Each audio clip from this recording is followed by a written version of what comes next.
Үткән атна азагында татар теленә өйрәтүгә һәм татар мәдәниятен үстерүгә багышланган «Үз телем» дип исемләнгән конкурсның финалы булып узды.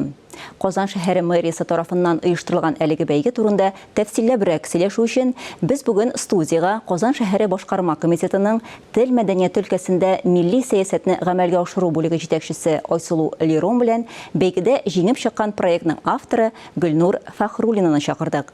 Актуаль әңгәмә сәхифәсен журналист Миңназым Сәфәров алып бара.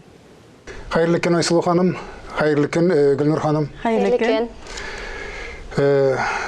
Быелгы бәйгенең үзенчәлекләре турында кыскача таныштырып китсәң иде Айсылу. Үз телем бәйгесе Казан мэриясе тарафыннан 3-нче мәртәбә үткәрелә бит инде. Аның төп максаты туган телебезне өйрәнүнең кызыклы, үзенчәлекле, заманча форматларын, дидер ысулларын табу һәм быелгы үзенчәлекләргә килгәндә менә безгә 80-нән артык гариза килде. Ниһаять безнең мәктәп укучылары активлаша башлады. Чөнки безнең 5-нче сыйныфтан алып, менә шушындый шарт буенча бит мөмкинлек бар Казан укучыларына катнашырга. Һәм ниһаять безнең мәктәп укучылары да бу проектка кызыксыну табып инде үзләренчә проектларын тәкъдим итә башладылар. Һәм финалистлар арасында да мәктәп укучылары бар иде. Бу бик шатландыра. Димәк, алар да битараф түгел, димәк, алар да кызыксыналар, алар да үз эшләрен кертмәкче булалар һәм чыннан да бу инде зур тәҗрибә алар өчен дә. Төрле проектлар килде безгә бу юлы. Мәсәлән, дидер чараларга багышланган финалистлар бар иде, проектларын тәкъдим итүчеләр, мәсәлән, концерт, булсымы спектакль, дидер менә шушындый вакыйгалар, кызыклы вакыйгалар булдыручы шушындый темаларны тәкъдим итүчеләр дә күп иде, байтак иде. Шул ягы белән аерыла безнең быелгы конкурсыбыз, чөнки алдагы елларда күбрәк китапларга өстенлек бирелә иде. Әлбәттә, китаплар алар ел сайын тәкъдим ителә төрле форматта. Быелда безнең җиңүчеләр арасында шундый финалистларыбыз бар. Шушы финалистлар арасыннан җиңүчеләрне сайлап алдык. 6 җиңүчебез бар.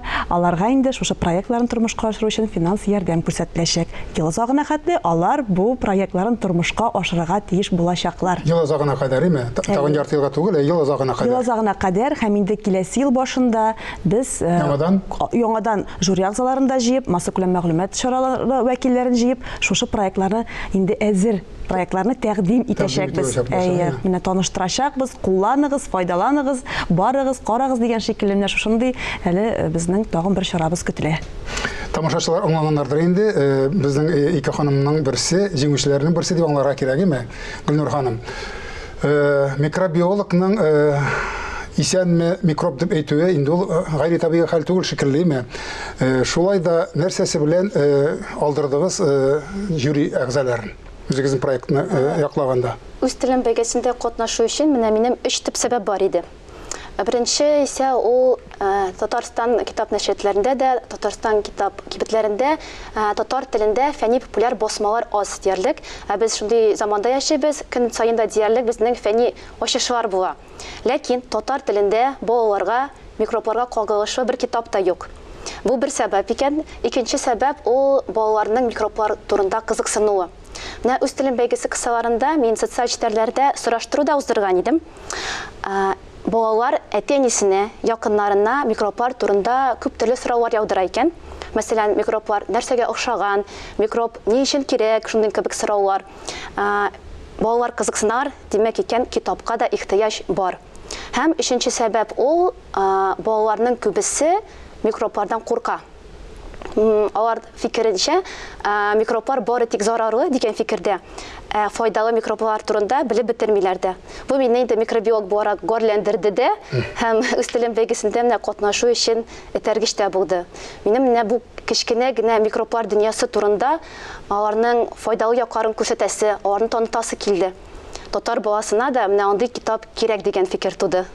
Үзегезнең балаларыгыздан чыгып итәсезме сез менә әллә сораштырудагына чыгып сез бит хәтерем ялгышмаса 2 бала әнисе дә бит әле. Әйе, улыма Шамилгә 5 яшь, кызыма исә 1 яшьтә 9 ай. Улым инде минем бик кызыксынучан, без аның белән көн саен да диярлек китап укыйбыз. Аеруча ул табигать белән кызыксына, табигать турындагы китапларны ярата. Ул 3 яшьтән диярлек инде микроблар белән кызыксына башлады. Улымнан да чыгып әйтәм һәм сораштыру нәтиҗәсе нигезләнүләренә дә карап шундый нәтиҗәгә килдем. Бик рәхмәт. Айсулу ханымы 21 елдан бирле үткәрелүче бәйгедә җиңеп чыккан проектларның тормышка ашуы бит инде күренеп тора. Алар китап булып басылдылар, мультфильм булып, фильмнар булып. Менә аларның тормышта үз урыннарын табуын күзәтеп барасызмы сез? Әлбәттә, без күзәтеп барабыз. Безнең өчен мөһим аларның. Без аларны эшләдек тә, җиңдердек тә. Шуның белән кулларыбызны юдык түгел. Онытылды Түгел. Без һәрвакыт беренчедә алар белән элемтәдә. Аларны соцчелтәрләрдә алып баралар күбесе үз проектларының ниндидер анда сәхифәләрен без күзәтеп барабыз. Нинди уңышларга алар ирешәләр. Һәрберсе тырыша презентациясын үткәргә, аерым үзләренең проектларының күрсәтергә, кайдыр сатуга бәйле булса, ниндидер алар ярминкәләрдә катнашалар актив рәвештә. Китап булса тарату мәсьәләсе. Тарату мәсьәләсен без күрәбез. Алар белән бик тырышканнары бар. Алар өчен бигрәк тә сөенәбез. Чөнки алар чыннан да белән янып, киеп яшьләр үз проектлары белән һәм аларны без һәрвакыт финалистларга да үрнәк итеп күрсәтәбез. Менә алар шикелле эшләргә кирәк. Чөнки проектны эшләп кенә әле эш бетте дигән сүз түгел, аны танытырга кирәк. Бу бик зур эш, таныту үз эшеңне. Башкалар күрсен, белсен, куллансын. Чөнки бит инде файдалы булырга тиеш безнең бу күмәк эшебез. Аның нәтиҗәсе һәр кемгә дә файда китерү, тарату, таныту, туган телебезне үстерү, мәдәниятебезне үстерү. Амин, шулай булсын. Шуннан да бүгенге проектларда үткәннәре дә безнең татар телле балаларына түгел, гомумән балаларга дөньяны танып белү өчен, телне өйрәнү өчен, мәдәниятебезне өйрәнү өчен өлге булсын иде алга таба да. Алла бирсә шулай булыр. Рәхмәт. Исәнлектә күрешик. Рәхмәт.